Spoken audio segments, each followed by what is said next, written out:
नमस्कार, जय माता रानी। आज मैं कालसर्प योग के बारे में बताऊंगा कि कालसर्प योग है क्या और इसका निराकरण क्या है। तो चलिए, सबसे पहले तो अगर आप मेरे चैनल में नए हैं तो मेरे चैनल को सब्सक्राइब कर ले, एवं अगर आप पहले से वीडियो देख भी रहे हैं और सब्सक्राइब करना भूल गए हैं तो कृपया इसे सब्सक्राइब कर ले। तो आज मैं बता रहा हूँ कालसर्प योग के बारे में कि कालसर्प योग है क्या। तो ये कालसर्प योग जो होता है, ये 12 प्रकार के कालसर्प योग होता है। तो आज मैं 3 प्रकार के कालसर्प योग के बारे में बताऊंगा आपको, जिसे अनंत कालसर्प योग, वासुकी कालसर्प योग और कुलिक कालसर्प योग। आज मैं ये 3 कालसर्प योग के बारे में आपको बताने वाला हूं कि ये 3 कालसर्प योग कुंडली में कब बनता है। सबसे पहले आप ये जान लें कि कालसर्प योग है क्या। कालसर्प योग यानी राहु और केतु, राहु और केतु के बीच ये 9 ग्रह हमारा जो आके फंस जाए तो उसे हम कालसर्प योग कहते हैं। कालसर्प योग जिन व्यक्तियों को लग जाता है उन्हें जीवन में अत्यधिक कष्ट सहना पड़ता है। लाख कोशिशों के बावजूद भी उन्हें सफलता मिलना मुश्किल हो जाता है। घटनाएं पे घटनाएं होता रहता है, मगर वो कुछ कर नहीं पाते हैं क्योंकि उन्हें पता नहीं होता है कि कालसर्प योग हमें लगा है। तो सबसे पहले जान लें अनंत कालसर्प योग है क्या। ये कैसे कुंडली में जाने कि मेरा अनंत कालसर्प योग लगा हुआ है। तो कुंडली के प्रथम भाव में राहु और सप्तम भाव में अगर केतु बैठ जाए और उसके बीच सारा ग्रह फंस जाए तो वो अनंत कालसर्प योग बनता है। अनंत कालसर्प योग किसे कहते हैं ये जान लें।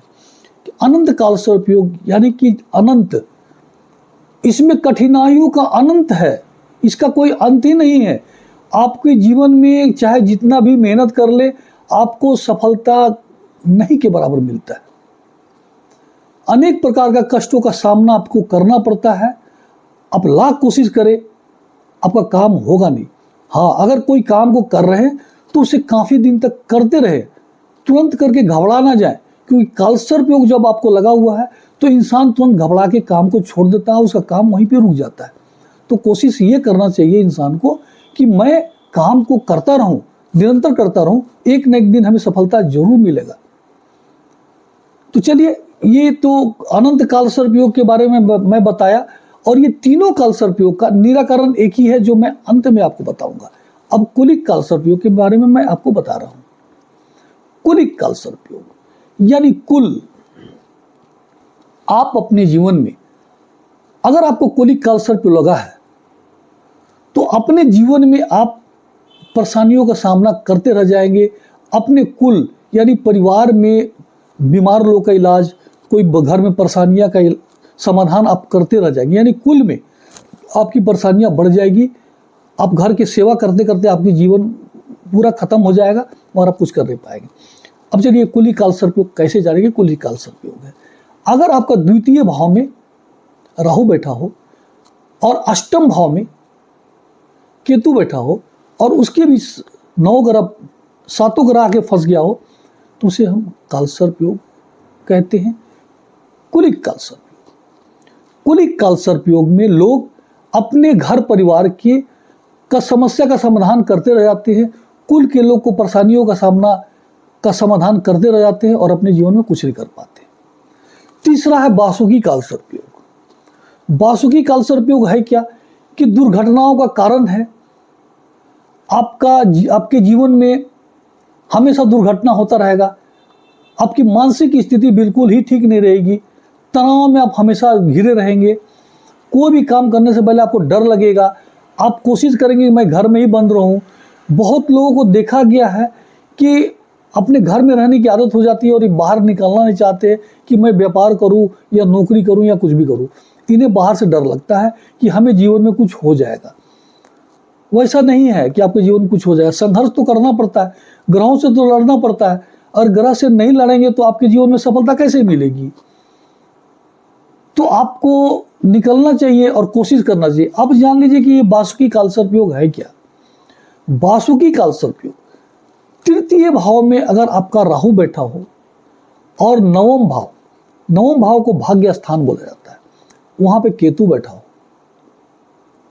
तो और उसी के बीच नवग्रह फंसा हुआ हो, ये होता है आपको वासुकी कालसर्प योग। वासुकी कालसर्प योग से जो मैं आपको बताया समस्या, वो सब जीवन में अनेक प्रकार का आपके जीवन में चलता रहेगा।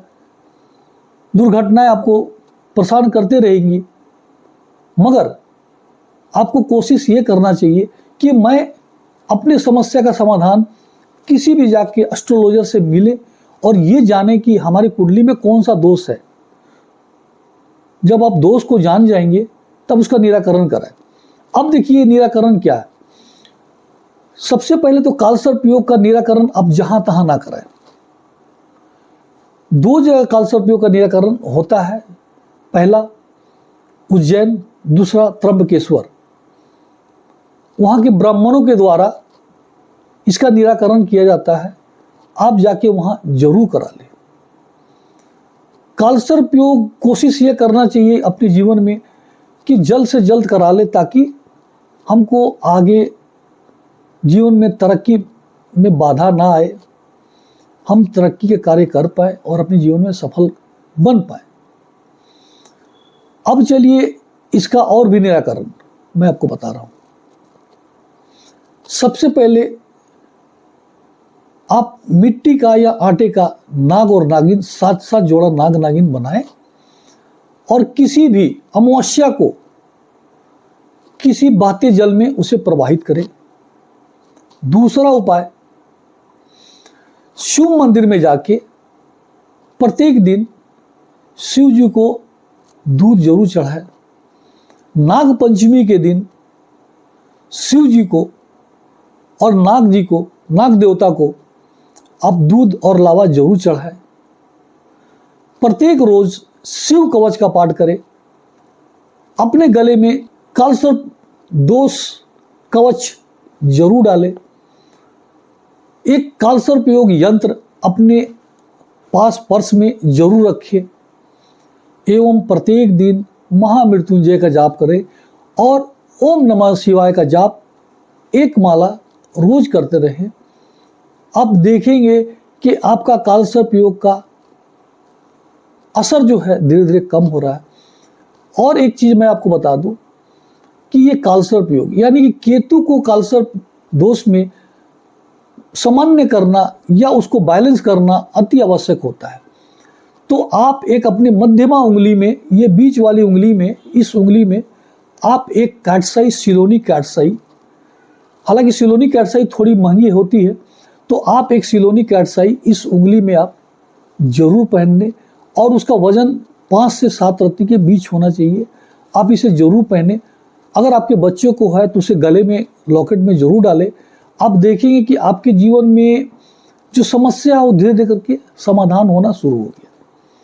चलिए, हमारे बताए गए उपाय को आप अगर करेंगे तो निश्चित है कि आपको सफलता जरूर मिलेगा, क्योंकि मैं जो प्रैक्टिकल अपने लोगों से जो मैं निराकरण कराया हूँ और वो सफल हुए हैं और अपने जीवन में अनेक प्रकार की लाभ उठा पा रहे हैं, तभी मैं आपको बता रहा हूँ। मैं किसी किताब से पढ़ के आपको नहीं बता रहा हूँ कि ये ऐसा है तो ऐसा होना चाहिए। मैं अपने जीवन का एक्सपीरियंस आपसे शेयर करता हूँ। अगर हमारे बातों पर ध्यान देंगे तो आपको निश्चित तौर पे फायदा होगा, ये मेरा वादा है आपसे। चलिए, मैं इतना बताते हुए आप लोगों से आदेश लेता हूँ। नमस्कार, जय माता रानी।